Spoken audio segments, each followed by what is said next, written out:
અમદાવાદના નિકોલ વિસ્તારમાં આજનું યુવા આવતીકાલનું રાષ્ટ્ર થીમ પર ભવ્ય તિરંગા યાત્રા યોજાઈ હતી। દેશના 80મા સ્વતંત્ર દિવસ નિમિત્તે નીકળેલી આ યાત્રામાં હજારો નાગરિકો અને મોટી સંખ્યામાં ઝેનઝી યુવાનો ઉત્સાહભેર જોડાયા હતા। સંસદ સભ્ય હસમુખ પટેલ અને બાબુભાઈ દેસાઈ સહિતના આગેવાનોએ યુવા શક્તિને રાષ્ટ્ર નિર્માણ અને 2047ના વિકસિત ભારતના સંકલ્પમાં સક્રિય યોગદાન આપવા આહવાન કર્યું હતું।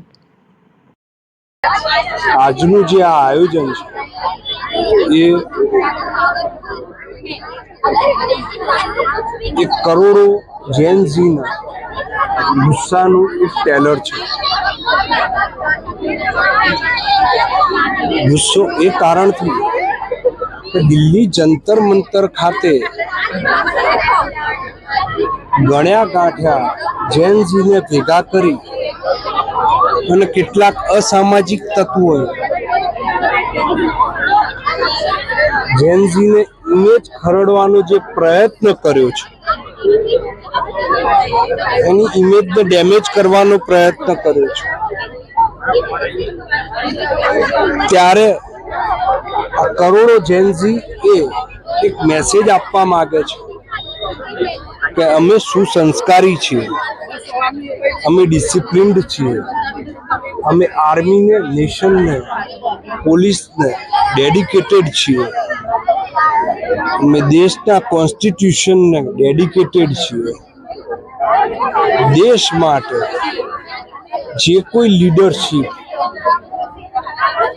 એ પોતાનું તન મન સમર્પિત કરી ચૂકી છે, એ લીડરશીપને અમે સમર્પિત છીએ।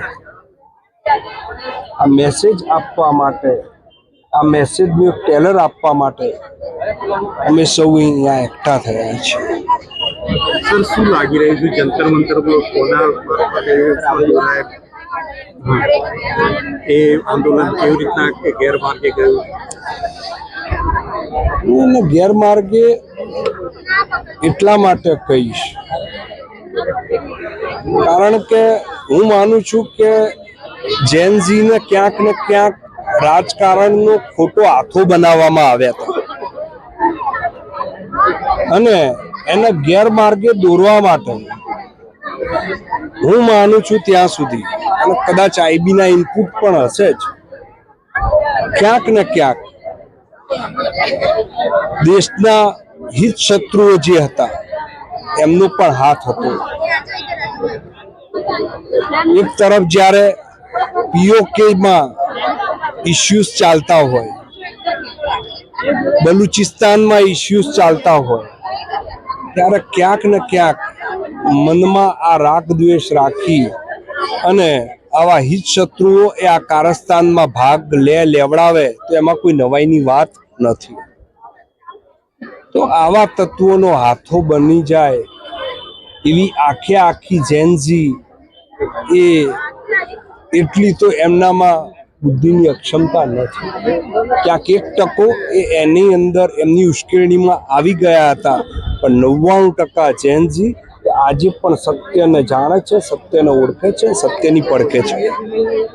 सर मेरा नाम प्रतीक्षा पटेल है। मैं बीबीए की कॉलेज से पढ़ती हूँ और कॉलेज का अच्छा सपोर्ट है, अच्छा कार्यक्रम किया है। हमारा फर्स्ट कार्यक्रम है ये कॉलेज का। और आज 15 अगस्त की ये जो रैली निकलने वाली है निकोल तक जाएगी, अच्छा है। और हमको भी आगे ऐसा सपोर्ट मिलता रहे, अच्छा कार्यक्रम हो और अच्छी फैसिलिटी फेयरवेल सब हो। की आज जो रैली निकलने वाली है, क्या मैसेज देना चाहते हो? जेनजी का जो ये नीट की एग्जाम के जो पेपर लीक हुए थे वो नहीं होना चाहिए था, और सरकार का जो सपोर्ट है इतना थोड़ा और चाहिए, और गर्ल्स को उतना सपोर्ट मिलना चाहिए ज़्यादा। और जो उन्होंने जो नीट के एग्जाम के जो इस्तीफा दिया था वो अच्छा है, नहीं देना चाहिए था। और अच्छी है नीट की एग्जाम का जो पेपर लीक हुआ नहीं होना चाहिए। और लड़कियों को सपोर्ट करो ज़्यादा, सरकार इतना सपोर्ट नहीं कर रही है, तो जितना ज़्यादा सपोर्ट करोगे इतना अच्छा होगा। Thank you.